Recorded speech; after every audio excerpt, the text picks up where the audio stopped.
Welcome, everyone, and thank you for tuning into Black, Bipolar, and Badass Episode 3. I'm your host, Kymani Mocha Jade, artivist and educator, and today we're going to be having a conversation on community care. Before we begin, I want to introduce y'all to my dope co-hosts, Victor Sawyer and Kemara Knight. I'm going to take a quick moment to adjust. I want to introduce y'all to my... Okay. Sorry for that interruption. So again, allow me to introduce you to my co-hosts, Victor Sawyer and Kemara Knight, who will be our co-moderators for today's discussion. And we're welcoming back Brad Walrond, who joined us for our last discussion, Thriving Through Trauma for Mental Wellness. So from here, I'm going to pass the mic to Victor. Victor, take it away. Hi, my name is Victor Sawyer. I'm a music teaching artist based in Memphis, Tennessee, a trombone player by trade. And briefly, I just wanted to raise the intention that we'll be following throughout the remainder of this event. We are focusing on community and self-care, recognizing that taking care of the self is directly tied to taking care of one in the community and to finding a place in that community. So we'll be joined by this illustrious group of panelists and exploring the various ways that we can exist and function in self and community care. I'd like to take a moment at this second and have us ground ourselves this Sunday. It's important to always recognize where we came from and where we're going and the people, places, and things that got us there. So I would just like us and invite us to take a moment and close our eyes and think to the ancestors that allowed us to be here today, whether that be family, the people whose land you sit upon today, the indigenous peoples, whether it's an event or someone related. Just think deeply on the ancestors that allowed us to be here today. Focus on them and their efforts, focus on your relation to it, and focus on being grounded and in the moment, reflecting on the past, living in the moment to set up our future. Taking one more moment, celebrating and honoring, and then rejoining us here today. At this moment, I'd like to pass it to Kemara as she introduces herself. Thank you so much, Vic, for that intention and bringing us back to ourselves in the moment. Hi, everyone. My name is Kemara Knight. I'm an artist, author, and social justice advocate, and I would like to thank you for joining us today. And we have an amazing panel of guests, so I'm so excited to introduce everyone. Aisha Norris, co-founder and executive director of Dream. Alorie Clark, arts learning coordinator of DC Commission on the Arts and Humanities. Brad Walrond, poet, writer, and multidisciplinary artist. David King, current program director and soon to be program director at the Apollo. Jose Ortiz, program director at Groundswell Mural Arts. Chanel Gabriel, artist and executive director at Urban Word NYC. And last but certainly not least, Kymani Floyd, founder, Arts Administrators of Color Network. And to our wonderful audience, thank you as well for tuning in. Please feel free to join the conversation by offering love, encouragement, and even resources that you may have in the chat.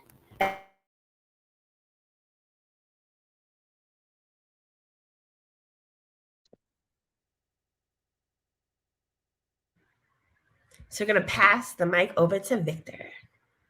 Okay, and just if you can let me know, panelists and fellow hosts, just making sure that our internet connections are good to go.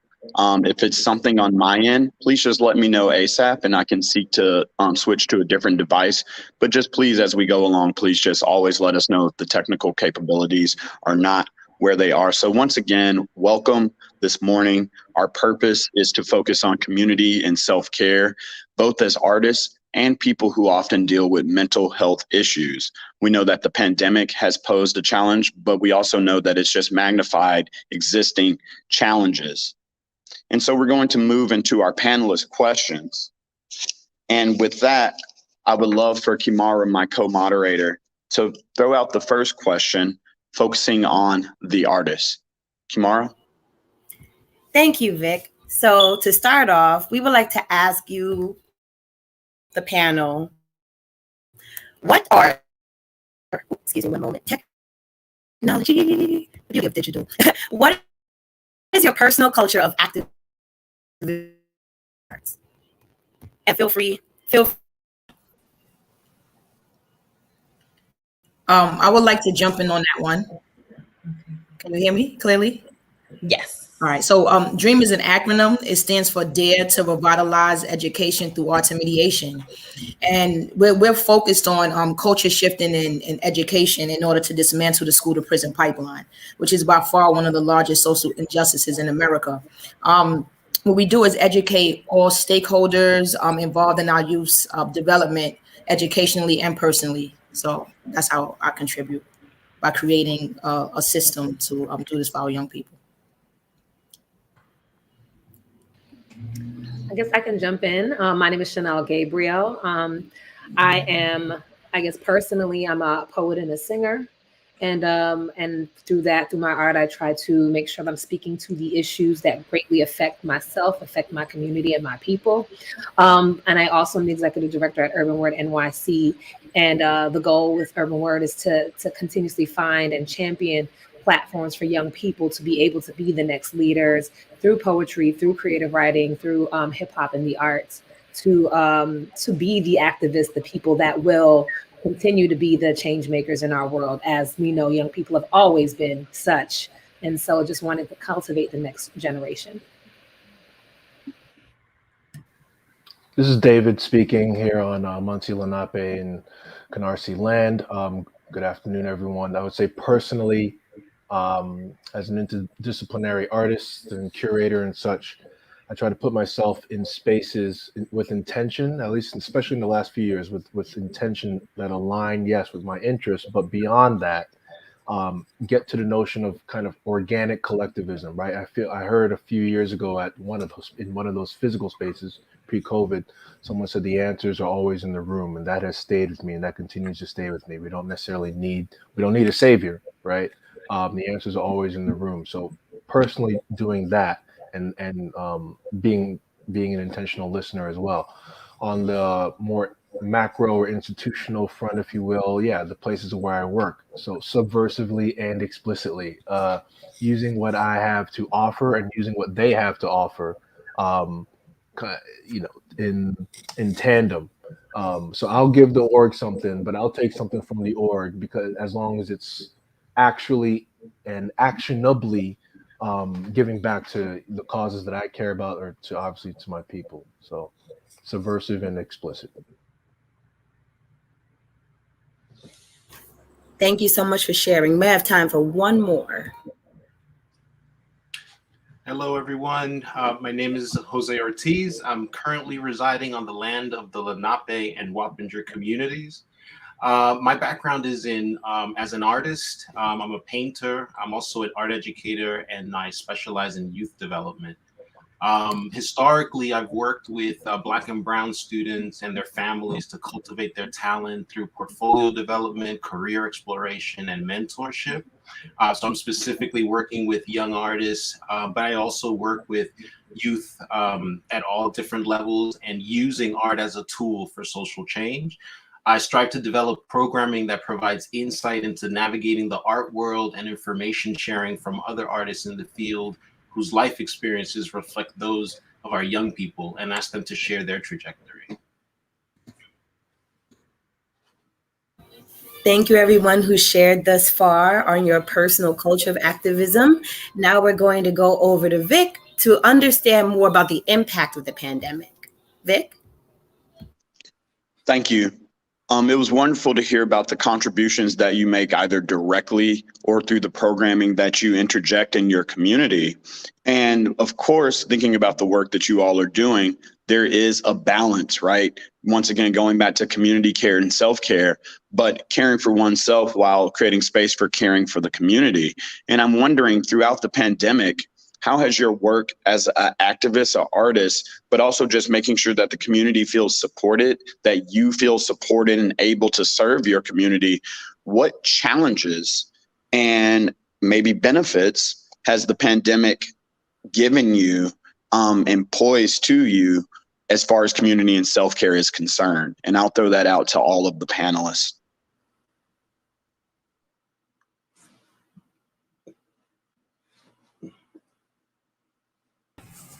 I'll jump in.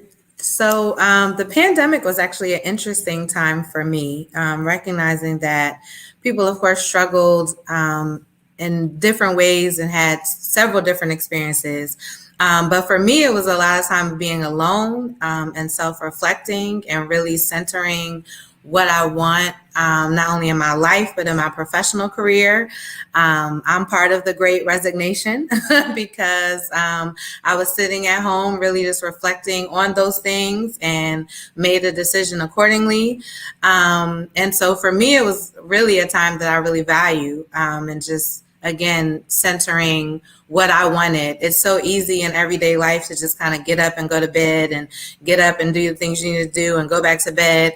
And so the time to really just be at home with yourself and facing yourself was really valuable for me. I love that response. Before we move to the next response, I would invite all of the panelists to consider the idea of that rejuvenating solitude. I like that you said that. So maybe we can all consider that as we move forward, once again, thinking about community versus self. Other responses to the impact of the pandemic on community and self-care.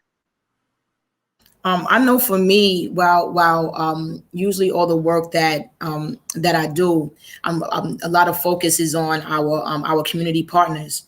During the pandemic, I really had to be more intentional about the self-care of my staff. You know, even though it's something I say verbally, I don't want folks working, too much and, spend time with your families, take vacations, et cetera, et cetera. I was more intentional about checking in on their mental health and bringing in resources and workshops where we can open up the space to have those conversations and figure out what we needed from each other, and checking in during the time, being that we weren't in person anymore, and the impact that it was having on everyone on the team. So I really tuned into the folks that were with me every day, and not just the outer community.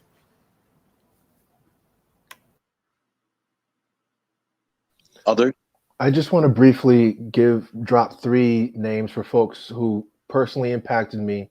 I'll also briefly say, organizationally, we did cause harm despite our best efforts to support and show up for folks during this time, and we had to just own it. We couldn't excuse give and no, I tried. No, own it, and then listen to the folks who we caused harm to, and do our best to atone. But the 3 IG handles I want to drop, and you're all familiar with this. The Nat Ministry has been a savior.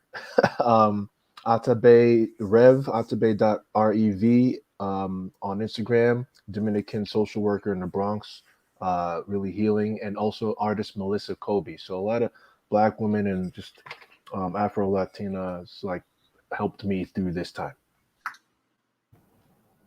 And then on this question, perhaps one more response, and then we're going to move forward, of course, revisiting the points that are made in these wonderful answers. I just wanted to say one more thing. Wow. Well, you can go ahead. Oh, it's just one more point that in thinking about the community and not being able to be with our partners, what we offered was twice a week for an hour. We did meditation and mindfulness live on Instagram, and invited all of our supporters to to have a mindfulness time. I believe it was during lunchtime for folks who were still going to work, et cetera, or at home, to have a moment to meditate and self-reflect. And it was a guided meditation by one of our facilitators. Thank you. And then Brad, you wanted to close us out on this question. Brad? Yes. I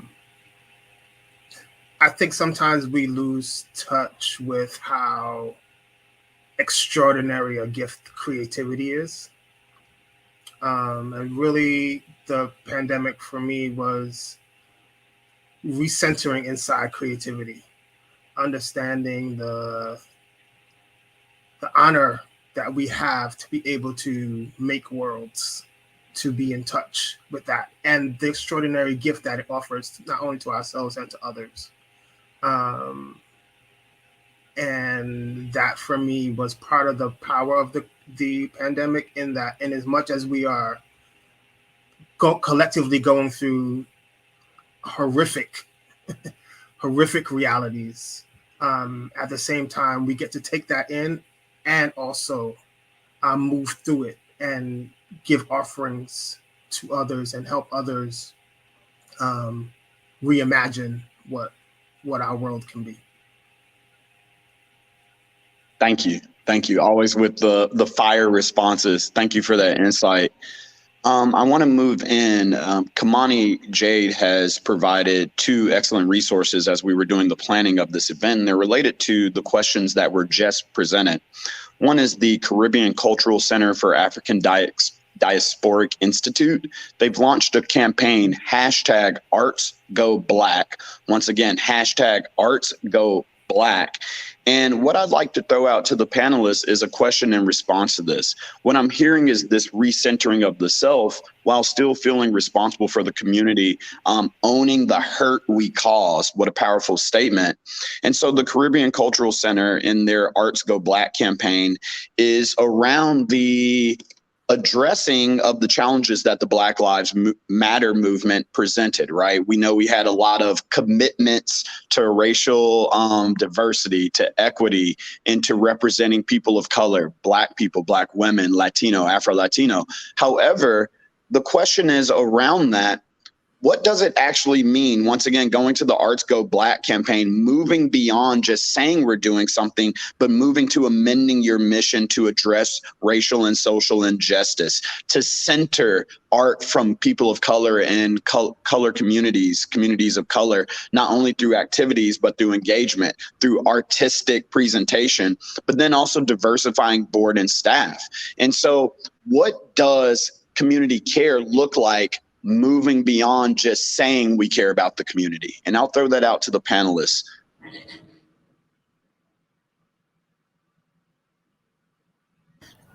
I feel like you answered the question for us, and also the pledge did, and all of the things that they're asking for folks to change their missions.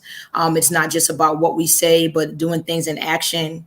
If you're really about if your entity is really in solidarity with the Black community or rejects racism, supports equality, how and where, so really action planning and really being intentional about that. And also the face of leadership, diversifying your board, which is something I actually need assistance with from my community. I'm having difficulty with, and I'm surprised about, in diversifying my board. But I think the question is already answered in the pledge, in the pledge here, and it is right on. And I'm really enjoying witnessing this paradigm shift, or the resurging of this paradigm shift in America as it relates to equality and equity. So I appreciate this Arts Go Black pledge. I think sometimes presumption can be our worst enemy. Given sometimes our esteemed backgrounds, work that we're accustomed to doing, sometimes we get into a space where we presume that we know what the community wants, and we know how to do it. And I think really checking ourselves in that regard, to always be touching base with our audiences, to really let them share with us what their needs are, and how we can meet them, is really important, not only personally but institutionally. I'd like to share. So at the beginning of the pandemic, I had recently transitioned out of a long-term employment. I was with the Joan Mitchell Foundation for quite a few years. And as a result of the, moving out of that position and then, entering the pandemic, I really gave myself some freedom to not necessarily go out and, seek out new employment, but instead I dedicated myself to volunteerism, and returned to the Children's Art Carnival, which is the organization that gave me my start as a youngster. In doing that, though, I made a great discovery and realized, aside from the challenges in the community around technology and access, I also realized that creating a platform for just coming together and sharing about the experience of the pandemic was extremely valuable. The Art Carnival was able to reconnect with the neighborhood of Harlem, West Harlem specifically. Artists were able to feel supported. We hosted a community exhibition. So it's just about being proactive and being resilient, and just showing up for your community regardless of the things that may be standing in the way, and not worrying about the level of participation, but just making the option available. Thank you. And I want to invite the panelists who perhaps haven't spoken as much today to please jump in and chime in, something either directly related to the question or tangentially related. So once again, thinking about how do we actually support communities of color within leadership roles, within organizational structures? How can we do those things? Inviting other panelists to join into this conversation.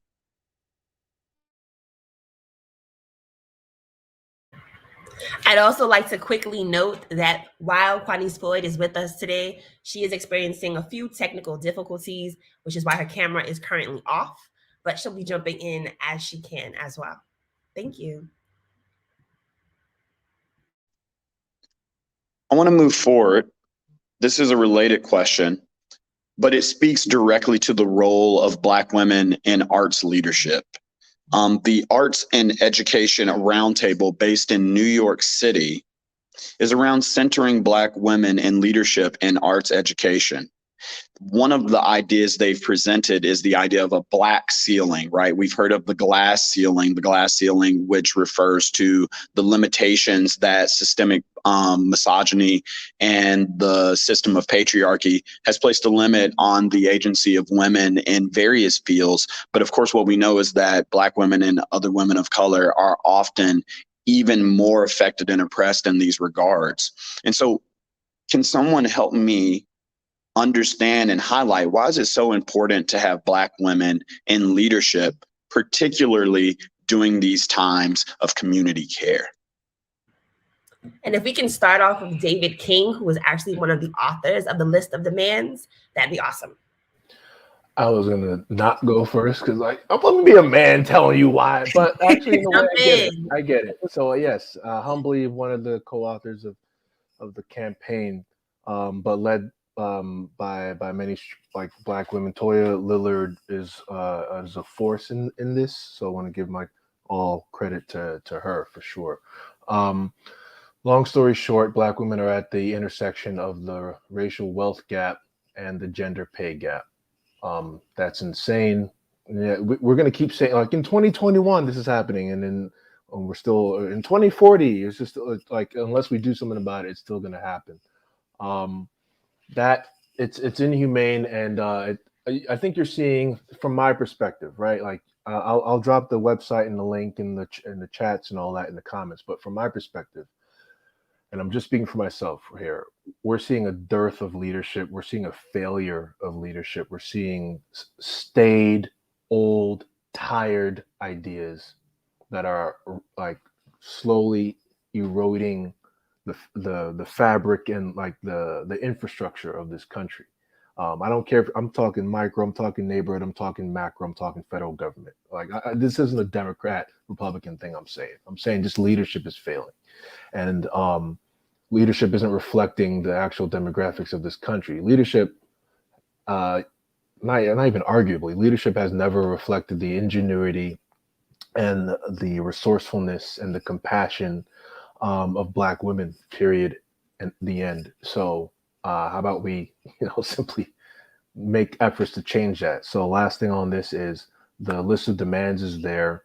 It was compiled, it was informed by a multitude of sources. And then to combine with that is an aligned actions worksheet. So not like, make your Instagram thing, put a black square on there. Oh, I did something, I feel good. No. Here's like a roadmap, not to say this is the only road to go down, but here are some concrete things you can follow so that we can actually see, you buttering the bread or whatever expression you want to say. So that's the end of my thing there.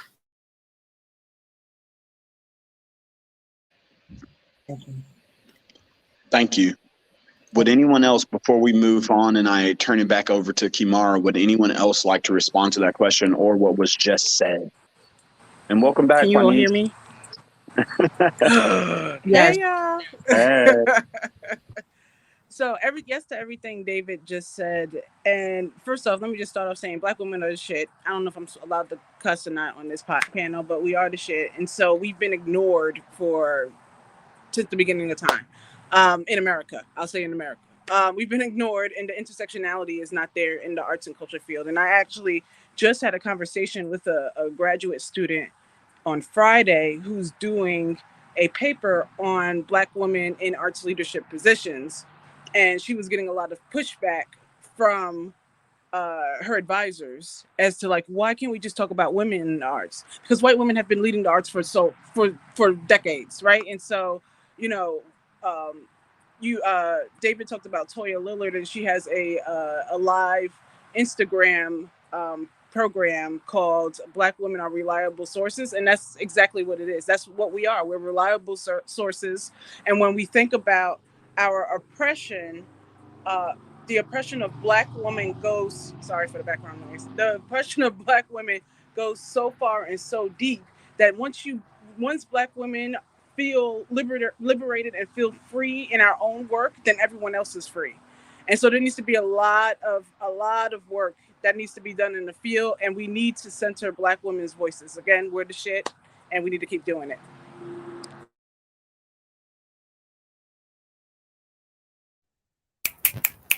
Yeah, there it is. Now you can hear the snaps. Kemara, can you take us a little bit? Sorry, Kemara, can you take us into the self-care portion of today? For sure. And just a quick note again, everybody, sometimes tech can get a little unwieldy. We know this living in pandemic life. So thank you to our audience for being patient, to our panelists for just pushing through. We love y'all. So now I want to quickly backtrack something David said. To paraphrase, it was change can't happen without us doing something. And even a little earlier, we discussed how during this pandemic, we've had to do various things like reflect or own our need to do better in any facet of our lives. So now I would like to ask our panelists, how do we create a work culture in the arts that puts mental health? I'd like to speak to that. Definitely have come from this space, and I kind of have worked in many nonprofits. I've worked in schools. I've worked in spaces that serve young people in various capacities as a teacher, administrator. And one thing that happens in a lot of spaces of the arts being a healing centered practice, and recognizing that's kind of always been embedded in a lot of our arts, as people of color, period. But noticing that, I love that period, but noticing the history of the exploitation of workers in the arts, what that feels like and what has that been, knowing that a community is creating this healing practice. A lot of times we step back. We don't step back and think about, are we helping the healers? How are the healers doing? And I firmly believe that a part of creating a work culture, for us organizationally, as somebody that had to deal with feeling like I can't take a day off because a young person really is going to need me, or I can't take a day off because I have to fuel my organization or my work. Being able to say that we know that we cannot operate from an empty cup, being able to tell coworkers that, hey, you had a loss in your family, or you have a mental health day, like take them liberally, and I think that that's something, even in my new role as the executive director at Urban Word, I'm trying to be hypersensitive to, because I've definitely been burnt out, been toxic in toxic places that did not want to serve the people that work there. We focused only on the goals, the numbers, the what we have to report to the foundations that fund us, and are not always aware of how is what we promise these funders, is that realistic for our staff? Do we have capacity for that? These are all of the things that I think as leadership or in spaces where we are curating artistic spaces, how are we also thinking of our coworkers, our colleagues, in the same way that we actually giving them the same resources that we're giving the young people we serve? Thank you for sharing. Okay. Sorry, I could go. I don't know who. Sorry. Yes, Kymani, go for it. No, you're great. Technology. Okay, I wanted to say we can't ultimately put mental health first in a capitalistic society. That doesn't even work. Like, we're always having to sacrifice a bit of our mental health or all of our mental health for the sake of capitalism, for the sake of paying our bills, for the sake of all of that. And so when we think about the work culture and trying to make sure that we are taking care of our people, we need to get rid of that capitalistic mindset, right? We have to remove ourselves and become more collective, more socialists. People get afraid of that word. Oh, socialism. More socialist. Like, we have to really, really understand that capitalistic structures do not care about your mental health. They don't give a fuck, right? Like, if you miss your 1 month rent, your landlord is coming right after you, right? And so we have to be really careful and figure out how we can frame mental health within the confines of capitalism, but then still making sure that we're collectively taking care of ourselves and the people around us. And so on top of my job at Arts Administrators and Color Network, I'm also executive director of Arts Education Advocacy Organization in Maryland. And I have siestas that I implement from 12 to 2 every day. I have a siesta. That's where I process things. That's where I relax, get my nails done, get my hair done. I have we call them Freedom Fridays. Nobody works on Fridays unless you want to. We have we call PhD days once a quarter, so that's called personal health days, so that people can take off and do what they need to do. And so thinking outside of oh, if I miss a day, my check is gonna be short. No, we still got you. We gonna make sure you get paid and make sure that you still got that money coming in. And so that's why I said we have to push against those capitalistic structures, because you go to any for-profit organization, you take it off. Oh, you got to use PTO. Now we have unlimited PTO. We have unlimited vacation. We have unlimited sick time. You get the work done when you need to get the work done. As long as it's not, messing up our flow, we good. And so we have to put that trust into our workers, so that creating that culture of trust can help create that, that investment in our own mental health and our own mental health culture within the arts and culture sector, because the nonprofit industrial complex is trying to kill us all. Thank you, Chanel. Thank you. Is it Quanice? Can you share that information with everyone and how you do that within your organization? Because one thing I was going to say is that it definitely has to be in our policies and our trainings, and providing resources, and also defining what is optimal mental health for our team, and how does it relate to and intersect with what we do for everyone else. And I think that Quanice, is that how you say her name?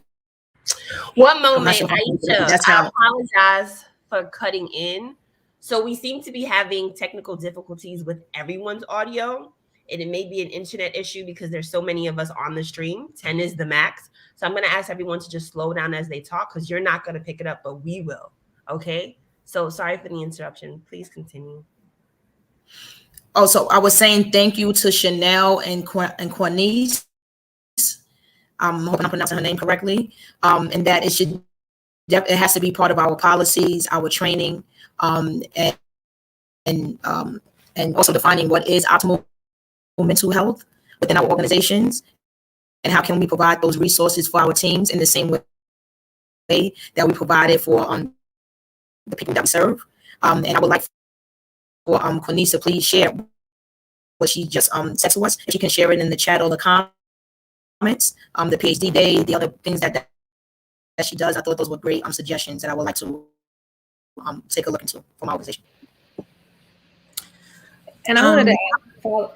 Oh, go ahead. Oh, I'm sorry. Go ahead. I just wanted to follow up. I think also keep in mind that your organization, you poll everyone. I think it's very important just to really know the demographic of your organization and how these things, practices, and policies work for your organization. And of course, yeah, definitely, I think we all have our own ways of implementing these things.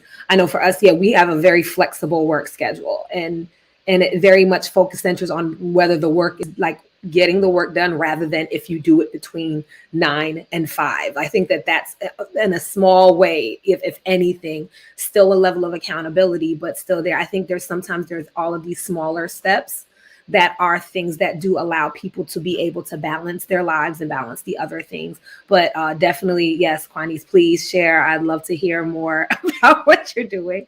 passing the mic over to my sister that was about to speak. Yeah, I definitely think, policies and procedures and, the way leadership leads an organization is important, of course.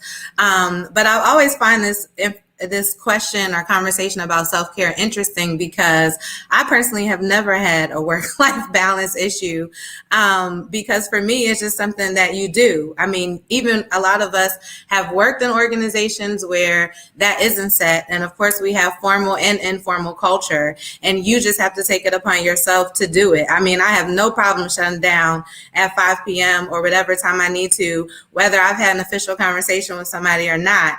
And Kymani knows I've talked to her about this on several occasions. You just do it. You just, I don't care what's said or what isn't said or what's discussed or not discussed. The work can never be more important than yourself, even if you're dedicated to the work. And I speak as someone who has committed my entire life to the arts and the arts sector and engaging youth, but the work can never come before yourself. And if you find yourself at an organization that does not align or reject some of the boundaries that you set, then it might be an indication that you need to leave. I've had this conversation with some people who are like, but I love the work of the organization. Yeah, you might love the work of the organization, but look at what it's doing to yourself. And so ultimately, how important is that really? There's always another organization. There's always someone else that's doing it where you can go work with or be a part of. It's hard. It's hard to train ourselves out of that guilt. It's hard to train ourselves out of, the work that we're doing. We're made to be martyrs and made to do all these things. And, sometimes it's a daily struggle to push yourself out of that. But you have to just do it. Don't wait for your organization to set a policy. Take a day off. I do it all the time and don't necessarily even indicate why. It's not anyone's business. Again, there's a formal culture and informal culture. But if you continue to set those boundaries for yourself and prioritize those boundaries, even on a daily basis, I don't think it's that hard. Thank you so much, Alorie, for that mic drop moment, because this actually segues perfectly into our next question. But before I touch on it, I wanted to speak on something that Quanice and Chanel both mentioned, is what the funders wanting realistic for what we can offer, and the idea of making rules for self-care in your life. These things to me are just two really big pillars of this conversation, because it goes back to what you were just saying about having the capacity. If you're not taking care of yourself, how can you even offer anything to a job? So with that still in mind, how do you, and I say you as for each of you personally, how do you tackle burnout? What have been some of your best practices for self-care? I know Quanice brought up some of them. So anyone can touch on.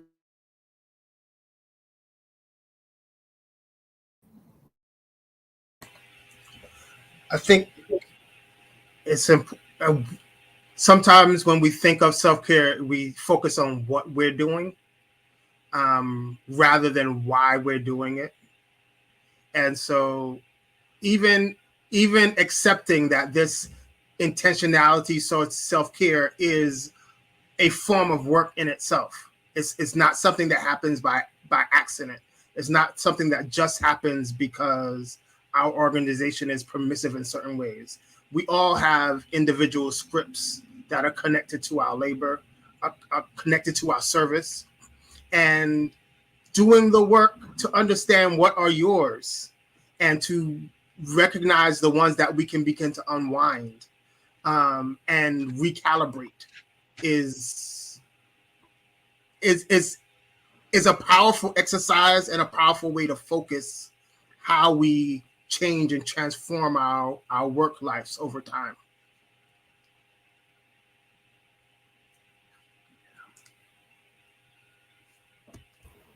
Thank you. Anyone else want to jump in? Chanel, please. Yes, I think the burnout part is the easy part, because a lot of times, especially us native New Yorkers, us hustlers and got to get it done, don't know how to take a moment to breathe.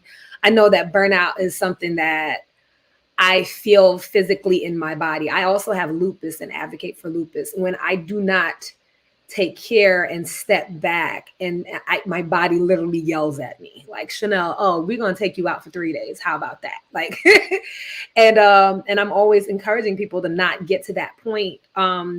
you don't need to have a chronic illness to listen to what your body is telling you.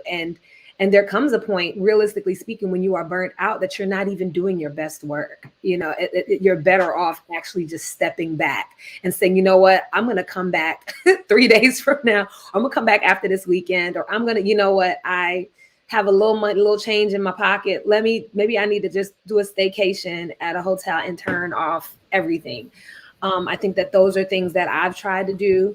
I have my go-tos that I know are mindless. I love Sailor Moon. That is my go-to when I feel overwhelmed. Anime just makes everything better. And, just really, really actually trying to think about, like, really paying attention to what you're feeling. And also being, as much as we have flexible hours, being really adamant about, these are my hours of work. And this is my space. Like my bedroom, one of the things when quarantine happened, I moved out of my studio apartment because I couldn't work and I couldn't sleep and see my computer across the room from me.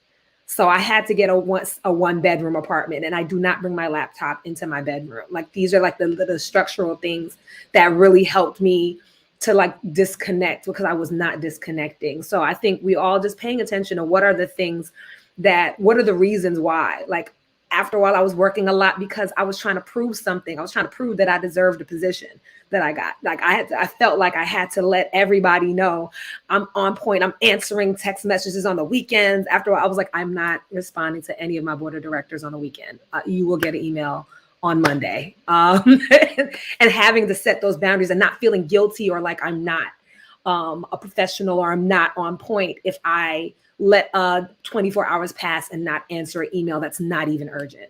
So I think that those are the things that I implemented to help support some of the work, and being transparent about it. I think ghosting people is not good, but at least saying, hey, I just want to let you all know Monday, I try to really respect my weekends, but Monday I can get right to you at the top of the day. And just, Go ahead. if I may, just decouple. Thank you, Aisha. Going off what Chanel's saying, decoupling. Like I sound like Gwyneth Paltrow now. I'm decoupling, but I had to consciously decouple from myself from the tellers of the organization, right? Like yes, I give myself to the org in some ways, but like actually, no, I'm me. I have a life. I have, and this is before the org I'm even working for now, like years ago. It's like, no, I have a life. So I had to decouple myself as if like the quadrants, the four walls, if you will, or the limits, the barriers were dictated by whatever org I worked for. Nah. I dictate that. I dictate how much I'm giving. I dictate what I'm taking, and all the things. And then, as was said a few times, like clearly communicating my boundaries too. I'm not responsible for their sensitivity if they say, "Oh, why are you being?" No, that's on you. I'm calmly saying these are my boundaries. Everything else is on you. And then lastly, for me, like, okay, yes, sports. I happen to love sports. I think find your thing, right? And it goes that is in tandem with how you're decoupling yourself. Not just decoupling from, but what are you gravitating to? What do you notice about what did I notice about what I love and what makes me part of me? So hitting the crap out of a ball with a bat feels really good, and running fast feels really good for me. But what is it for you? So yeah. I just want to say thank you for just having this conversation, because one thing about boundaries with the organization is that it's not consistent. I don't keep my boundaries consistent. Sometimes when I feel like I just have to ground it out and get things done for weeks or maybe 2-3 months at a time and not having much self-care, it's not a good thing, but it's something that I find myself falling into. And most recently now, I'm finding the power and I'm reclaiming my time so that I can set those boundaries. And part of that is thank you guys. It feels so good. This Friday night after everyone left the office, I stayed about 2 hours later just to have that quiet time, do a brain dump and organize my weekend in the same way that I will organize my week. That included self-care, proper diet, exercise, and rest. So I just felt so good when I left out Friday evening and I hung out with friends. I felt powerful. I felt in place. I felt centered, and it's something that I want to continue to practice. So I appreciate just even having this conversation today. Just I build wanted them. to jump in. Oh, sorry. Jump. I wanted to jump in and say also to the fact that sometimes leaving the country, and I know that can be very hard for people because money is involved. Leaving the country is refreshing, and it revitalizes you because you're not dealing with the weight that's currently here in this social climate. And so what I did was I got me an on-call part-time job at a hotel, and I used those benefits. I barely work, but I use those benefits. And so whenever I feel like I want to get up out of here, I use that $35 a night at the hotel, and I'll go where I need to go. So like kind of finding those little like come-ups and hookups, but still kind of being able to create those boundaries within your own work. Like, I don't work, I'm on call. They don't even call me. See, I don't have to do the extra job. I don't got to do all of that. And so just like trying to find those additional like hookups. I don't know if it's like a part-time job at an airport or a part-time job for Amtrak or something. Just get out of this space, because I think whenever I leave the country, I breathe. I say, oh, okay, there are things before 1776, right? Like, oh, goodness gracious. I feel a lot safer going to St. Martin. I feel a lot safer going to Aruba. I feel a lot safer going to South America. And then I come back here and it just starts all over again. It's like a up and down roller coaster. And that burnout is a part of that. You feel all of these emotions and all of this heaviness on your back because, my family, I'm descendants of Gullah Geechee. That's why I'm here in Charleston, South Carolina. And it's like we have a lot that's happening, and I feel my ancestors on me. And they're like, "Yo, you gotta do it how we used to do it, right? Like we gotta continue to make sure that we're preserving ourselves and our wellness and the people around us." Yes, and oh no, please go ahead.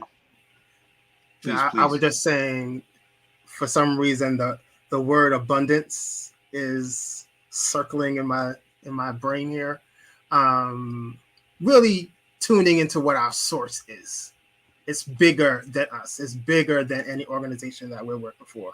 It's bigger than what we think we're contributing in a particular space or not. And the more we tap into that understanding that scarcity does not need to be part of our landscape. Our abundance is working through us, and that kind of deeper understanding really gives us agency around the kinds of decisions that we free ourselves to make in any context that we might be in. I miss virtual church today. I feel like Brad just took me there. Thank you. Ashe to all of these answers thus far. One of the things, abundance works through us. I'm going to carry that with me personally. And even the thought of thinking of why versus what when it comes to self-care. So thank you so much for that. What lessons have you each discovered about yourselves through self-care?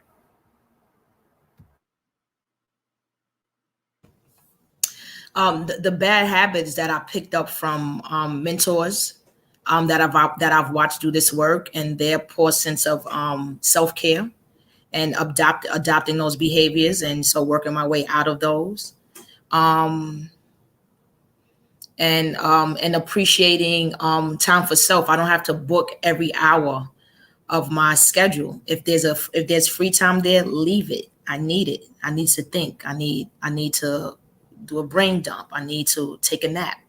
So not feeling like I have to do something every minute of the day because someone else needs me. I need me. So I definitely agree with that. And I think one of the things I've learned is to not be embarrassed by what you define as self-care. I feel like when the self-care conversation started, everyone's talking about yoga and breathing and, going to the gym. I hate breathing. I hate yoga. I hate all those kinds of things where you have to like be one with nature and center yourself. I watch Ratchet TV and go to happy hour. And I had to learn like not to be embarrassed by some of those things, especially in spaces when people are like, take your shoes off and sit in the grass and close your eyes. And those things just don't work for me. And so one thing about self-care is also just recognizing what works for you and how you can center yourself, even if that doesn't necessarily look like what everyone else is doing. Well, I like romantic comedies as part of my self-care. Okay. And we'll take about one more before we move on to Vic's question. I'll just share quickly. For me, it was the act of slowing down. The pandemic just didn't allow us to kind of move at the pace that we normally did. And, to take time to do anything, just making room to just be still was one of the greatest benefits for me. So I highly encourage that, just making time and slowing down. And especially as we, things start ramping up again, me continuing to hold on to that aspect of the experience we just had. Ashe, unpacking our needs for productivity. Thank you. So now, Vic. So I heard something that I really thought was interesting about internalizing toxicity and about how ultimately we are part of a capitalistic society. And then the other thing I heard was about maintaining consistent boundaries. And so what I want to throw out to the group is, when you feel yourself internalizing toxicity, what are those steps that you take to reset and maintain those consistent boundaries? I related to that a great deal, about losing the consistency in your boundaries, and then moving back to this idea of community, starting with the self, but moving to community. As things ramp back up, which they already are, how do we bring ourselves into a community without that internalized toxicity while maintaining our consistent boundaries? Or is it even possible? So I'm throwing that out to everybody. I love the idea. I think the thing, I was really good during quarantine with like all of a sudden like starting each day with yoga as well as working out. I was really good, and I started failing when everything started opening back up. I think one thing that helped me like not internalize that was, for one, I journal. And I think that a lot of times writing out the things that I've been feeling and remembering and reflecting on that golden rule of like, okay, look at what you went through. How do you not inflict that upon anybody else? What was the source of the thing? And I think some of the toxicness of past situations and instances stemmed from a lot of insecurity, a lot of fear, a lot of people not thinking that what I had to offer made sense, or and coming into different roles. It's easy for us to come into our spaces and bring those fears along with us, or those either those practices normalized. They've been normalized in a lot of our work, So I think. Aisha mentioned that what we learned from our mentors. What works? What works for me might not work for somebody else, but I think that sometimes it is about like, all right, at the end of the day, everyone wants to feel validated, wants to be validated. How do I do that? How do I consistently do that? Does there need to feel like a hierarchy where you're working? Like what does it mean to always have to have this hierarchy of somebody in power? What does it look like when we recognize that all persons bring their own power and their own experience and wisdom to spaces? I think that those just having these conversations constantly and trusting the people that you work with, I think that kind of helps me for me, I'm thinking personally, helps me really like step back. Like I look at Kymani or Ebony who works with me, and I just think that they're brilliant. And so why would I sit here and try to tell them how they need to do their job? To me, it's just another part of not perpetuating the things that were done to me, the micromanaging and the negative experiences that you've had, thinking that that's what you need to do to prove you're a leadership or that you are valuable. And those are the ways for me that I look at toxicity in community and trying to not perpetuate that further. Vic, you know how to ask questions, man. That's a damn good question. I will say I had to write stuff down, and thank you, Chanel, for that. A little bit touching on the last question that relates into this question. I'm a loner who likes people. And the one thing that this pandemic took away from me is I could say, oh, you press I'm going on Facebook, but I'm not going. No, I don't have the choice. So it's a little Like, I know it's not something to be proud of, but I like doing that. But one thing I learned though is like, okay, I need to get out of just the circle in my own head. So like, being around my people, I've had a chance to be back in touch and hug, feel contact with, and vibe with, and be challenged by my trusted circle of friends, like circles, if you will. So finding those spaces of solidarity for me, and dare I say, brave spaces. I'm not anti-safe space. I just think safety includes a degree of like everyone. There is no such thing as being safe all the time. Like risk is part of life, and almost messing up is part of life, and how we respond to that. How I find the net underneath me. Right. I forget where I heard it, but like finding a net that works. So solidarity spaces, brave spaces for reflection, just beyond my own, like get over myself.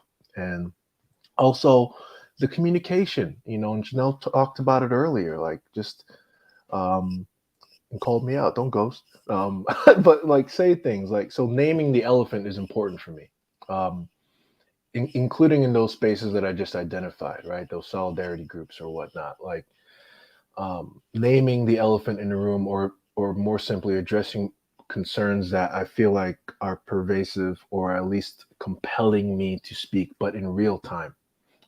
Because as things do ramp up, right?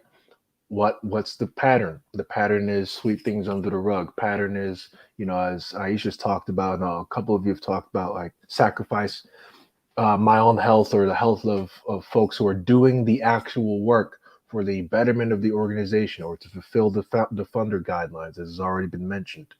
But no, just like I have a strong sense of self and humility, but a strong sense of self to be like, I'm going to name the thing that that's going to be, I can foresee being a barrier to us actually coming through with what we've outlined. We spend all this time outlining, but when the nonprofit industrial complex comes back, then who are we really? So I think naming the elephant or just being communicative in real time is going to be important. And if you realize you get your colleagues saying, oh, great, I'm glad you said that after the fact, then they're not really your people. No, say it in real time with me. Show the support. I know Toya's big on that too. No, That's right. Say it in the meeting. Mm-hmm. So that too.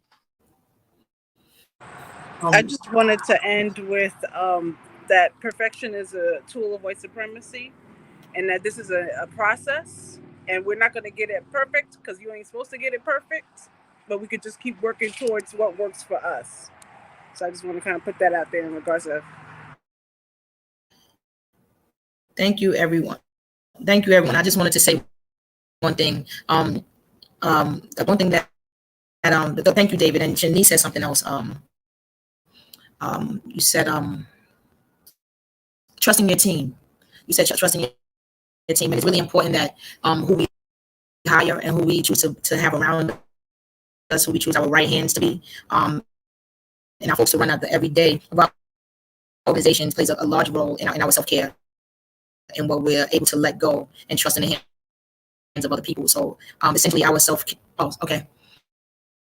So essentially our self-care is really in our hands, and how we shape our teams and who we bring on to run our day-to-day operations.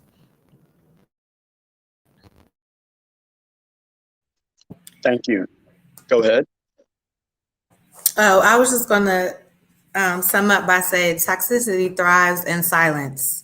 So you just can't be silent, regardless of what that means to you or your particular situation. And I feel like a lot of what everyone has said has kind of touched on that. But generally speaking, that's how it thrives. And so you just can't be silent. Oh, and it's Chanel. I'm sorry. I said Shanice. I'm sorry, Jim. So we've talked a great deal about the idea of self, the interior life, that home life, but then going back into the community. Toxicity thrives in silence. I think that when we rejoin our communities, we often we forget what we did to take care of ourselves. It was said quite earlier, right? We often forget to heal the healer.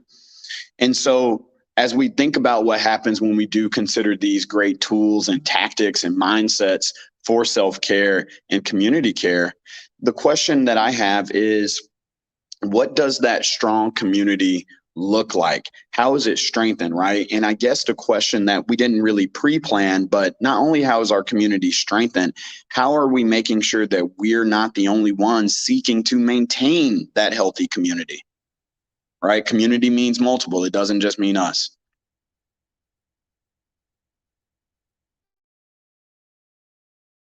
I think when you say multiple, and not just us, I think it's the multiple in us, where we're all been together and bringing our resources together, and all that we offer to our communities and working in unison. There's many times that I entered school communities, and there are several partners in there. We're doing different work, but we're not having these meetings to see how the work that we do can intersect, and we can action plan together to really shift the school's culture. A lot of times we're working in silos and reaching our own goals and objectives, for our organizations, but not partnering enough. And to change, you're basically that just not partnering enough and sharing our resources and wealth of knowledge with each other, so that we're assuring that as a whole, we're really strengthening our communities and not in these different parts and small touch points. Turns out community is at its best when it functions as a community, huh? Makes sense. Right. It makes sense, right. I love that idea of the division of resources, people bringing in their individual mindsets and things, and then how do you actually meld those? So once again, to the rest of the panelists, how is our community strengthened? When is it at its strongest? Your individual community.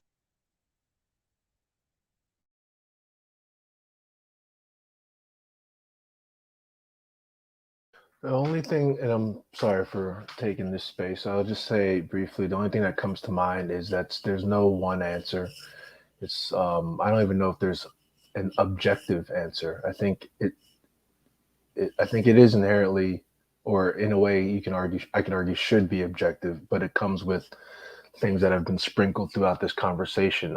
Are you actually asking folks what they want, or are you presuming, as Brad said earlier, right? He said, are you presuming that you know what's best for folks, or are you actually asking folks what they want? And then that will shape, the community on the corner of whatever 125th and 5th.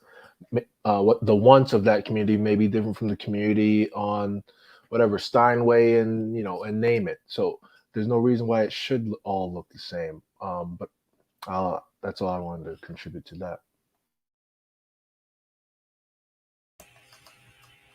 I'm thinking about growth, maybe as an organizing principle. To me, maybe that's what's fun. I'll speak for myself. I'm very frustrated with myself when I feel like I'm stuck or I feel like I'm not growing.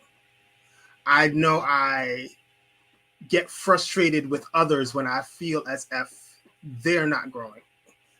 And sometimes that stops it in itself, because how you project growth onto somebody is not necessarily what their growth needs to be about. But I'm thinking from a community level that if we center around growth, then as long as growth is happening, as long as provision is being made for growth, then we are winning. And, that's maybe a way of practicing being kind to ourselves and truly being kind to others.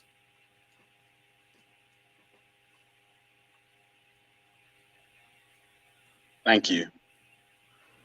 As we move into our closing, there is another question that, is somebody speaking right now? Oh, okay. No. Okay. As we move into our closing, our other panelists, my co-host, co-moderators, we do have a last more broad question as we move into closing comments. The question being, what does community care mean to you?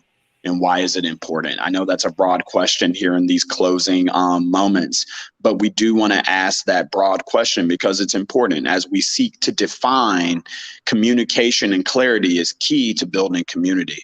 And so what does community care mean to you, and why is it important? Offering this as the closing question for all. I can start us off. For me, it's about inclusivity of voices in the community, eliminating hierarchies, bringing young and old together, and allowing for all of the voices to be recognized and celebrated. Especially, deferring viewpoints. Trying to find the commonality, but also accepting that different generations see things differently, but I think there's something to be learned in every case.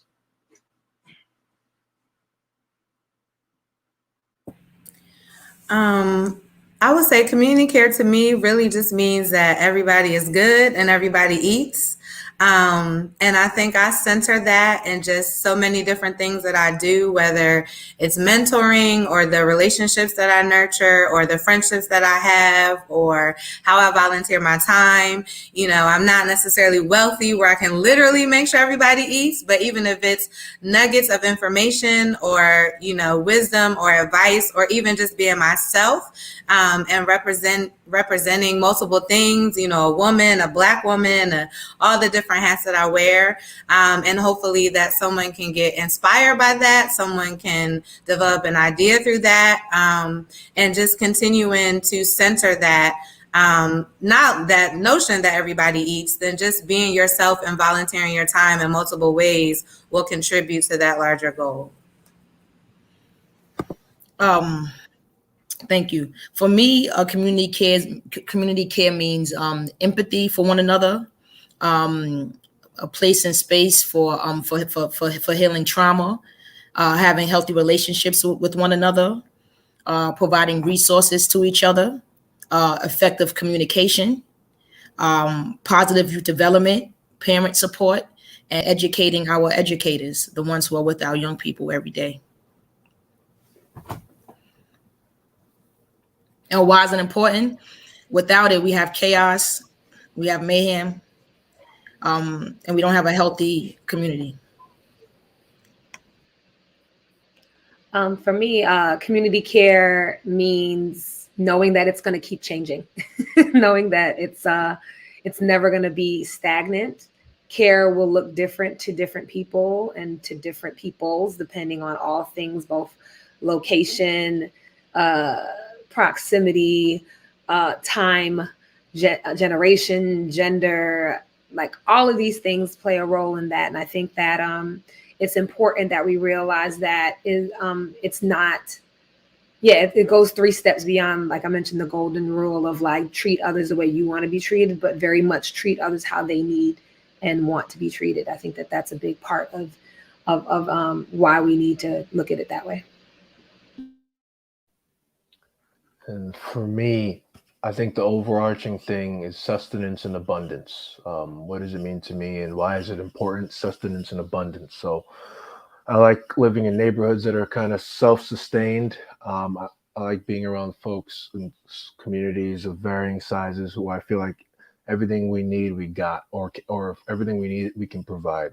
Because again, the answers are always in the room. So I think I'll say these popcorn things that stick out to me, and hopefully they mean something to you in your space. But sustenance and abundance, overarching but adaptable.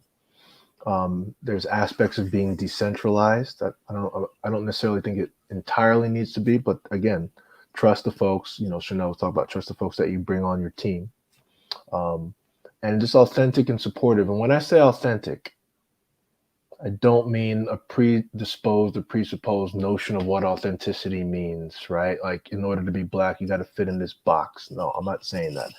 What I'm saying is there's room for me individually to feel like myself and me operating as myself within this larger, commune or whatever. The ability to know that I don't have to be, to Quinisa's point earlier, whatever the hell perfect is. that I'm going to be supported or mentored or cared for, even when I mess up. But there's a sense that, hey, we have each other's best interests at heart. So authentic and then ultimately supportive. So sustenance and abundance is the name of the game for me. I'd say everyone gets to tell their own story.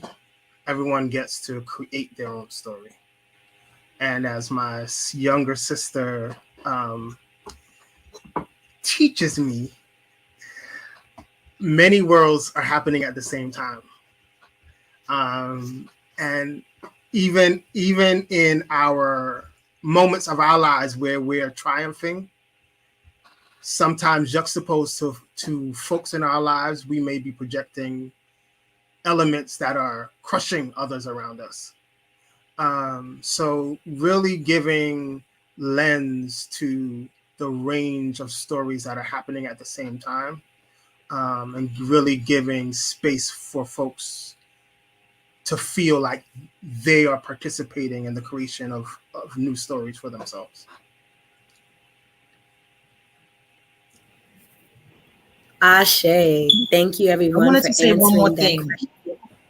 Oh, real quick, yes. I just want to say one more. Yeah, for David, thank you for saying that the answer is always in the room, because it really is. We just have to tap into it.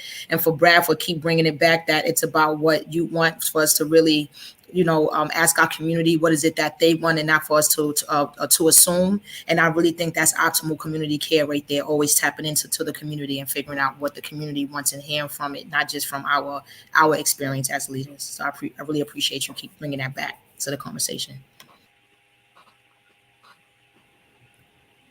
Thank you, Aisha, for jumping in real quick, and I appreciate everybody. We want to hear so much more, but unfortunately, we do have to start winding down. So as we begin to close out this awesome discussion, what we would like to do is bring a call to action to you, the panelists, and even our viewers watching, to share any resources, whether that be websites, events, books, group info, etc., just so we can continue to grow. Because I think one of the biggest parts of community strengthening is sharing our resources. So if anybody would just quickly like to share a resource, whether in the comments or, spitfire one out. And as we also hear some of those things or get some of those things in the chat, we also would like you to briefly just think about anything you would like to offer to this space as we go on into our journeys after this talk and continue to do our work as artists.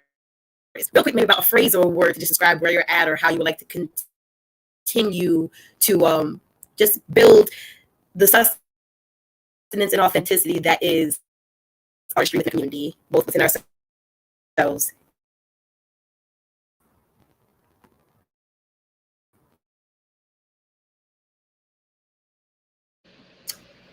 All right, I guess I'll bring in emergent strategies.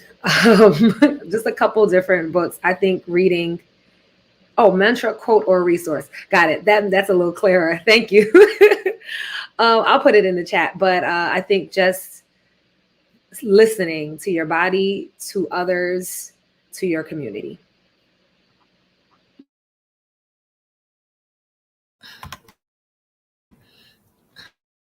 A good book to check out that links to what Janelle's talking about is The Body Keeps Score. The Body Keeps Score.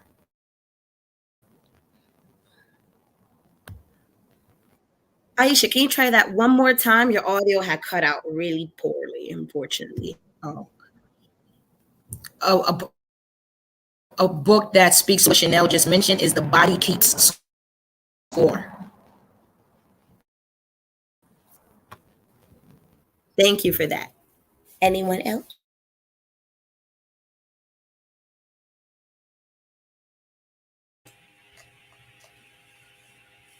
You are more than enough.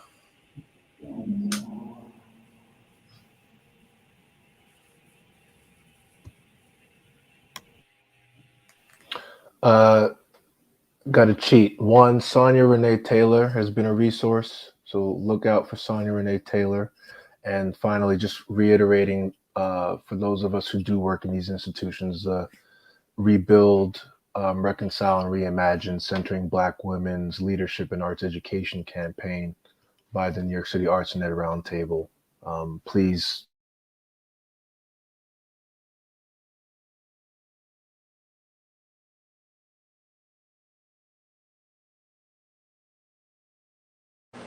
I would say center love. Make sure that everything that you do comes from love, love of yourself, love of everyone else, love of your community. Again, Sean Ginwright, Hope and Healing in Urban Education, How Urban Activists and Teachers Are Reclaiming Matters of the Heart.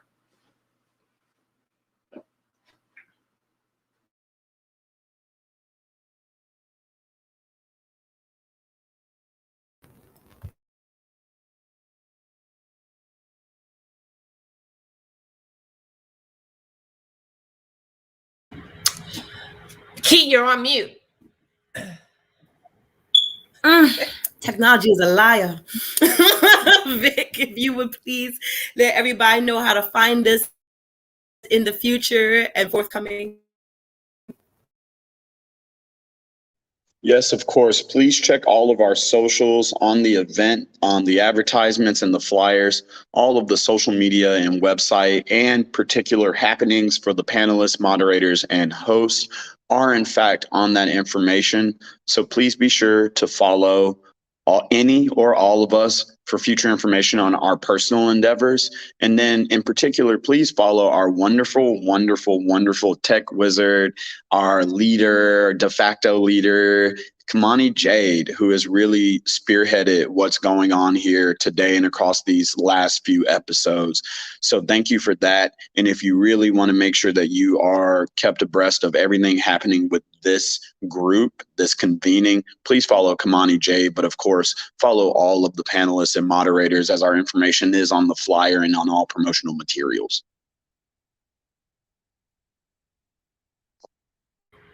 All right, y'all. And remember, follow us on Instagram. You'll find our IG handles on our, well, you can't see it there, in the comment section in a bit. All right. So, family, thank you again for helping us to co-create communities of care and collective consciousness. I want to give a special thanks to my co-hosts, Victor Sawyer, Kemara Knight, and Brad Walrond. And again, to each of our incredible panelists, you may have missed their titles before. So we have Aisha Norris, co-founder and executive director of DREAM. Alorie Clark, arts learning coordinator for the DC Commission on the Arts and Humanities. Brad Walrond, poet, writer, multidisciplinary artist. David King, current program director for Community Word Project and soon to be the program director at the Apollo. Jose Ortiz, program director at Groundswell Mural Arts. Chanel Gabriel, artist, singer, and executive director of Urban Word New York City. And of course, Quanice Floyd, founder and arts administrators of color, for Arts Administrators of Color. All right, y'all, as we close out, I'd like to thank you all once more, our audiences on Facebook, YouTube, and Twitter for tuning in. Take care. Thank you, everyone. Bye.